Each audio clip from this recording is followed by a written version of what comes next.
વડોદરાના પાદરામાં ભંગાર થયેલી સાયકલો રિપેર કરી વિદ્યાર્થીઓને આપવામાં આવશે। ભંગાર થયેલી સાયકલોને કલર કરવાની કામગીરી શરૂ કરવામાં આવી છે। નવી સાયકલો આપવાની હતી ત્યારે ન અપાઈ, હવે રિપેર કરીને આપવામાં આવશે।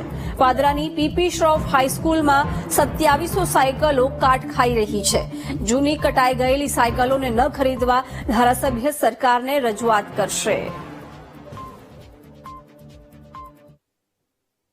પાદરા પીપી શ્રોફ હાઈસ્કૂલમાં કેટલીક સાયકલો પડી છે, જે સાયકલનો ઓર્ડર ગુજરાત સરકાર શ્રી તરફથી આપવામાં આવેલો નથી।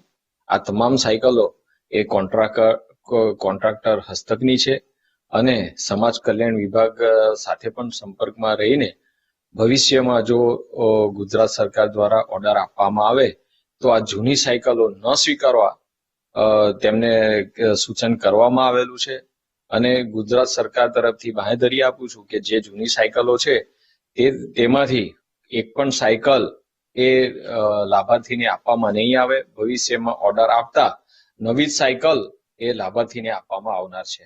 સરસ્વતી સાધના યોજના અંતર્ગત વડોદરા જિલ્લાના અલગ અલગ શાળાઓમાં વેચાનાર શાળા પ્રવેશોની સાયકલો પાદરાના પીપી શ્રોફ હાઈસ્કૂલ ખાતે કાટ ખાઈ રહી છે। છેલ્લા 1 વર્ષથી આ સાયકલો વિતરણની વ્યવસ્થાની રાહ જોઈ રહી છે।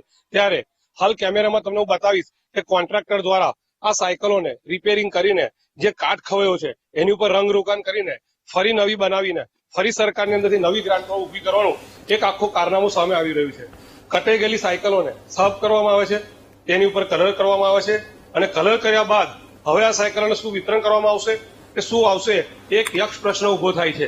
આપ કેમેરામાં સ્પષ્ટ જોઈ શકો છો કે કાટ ખવાયેલી સાયકલોને, ગંદી થયેલી સાયકલોને એક તરફ ધોવામાં આવી રહી છે કોન્ટ્રાક્ટર દ્વારા। આ કેમેરામાં સ્પષ્ટ દ્રશ્યો દેખાઈ રહ્યા છે, સાયકલ ધોવાઈ રહી છે। બીજી તરફ તમને બતાવીશ કે કલરના ડબ્બા રસ્ટ રિમૂવર, જેનાથી સાયકલની ઉપરથી ધૂળ કાઢવામાં આવશે। હવે આ સાયકલની ઉપર silver colour, black colour, orange colour લગાવવામાં આવશે। ત્યારબાદ આ સાયકલોને નવી કરવામાં આવશે। હવે જોવું રહ્યું કે તંત્ર આ સાયકલોને ખરીદી છે, સાયકલ વિતરણ કરે છે કે શું કરે છે। કોન્ટ્રાક્ટર દ્વારા કટાઈ ગયેલી સાયકલોને નવી બનાવીને સરકારને ચશ્મા પહેરાવવામાં આવે છે કે પછી આ સાયકલ વિતરણ કરવામાં આવે છે, એ જોવું રહ્યું। Prajesh Shah, VTV news.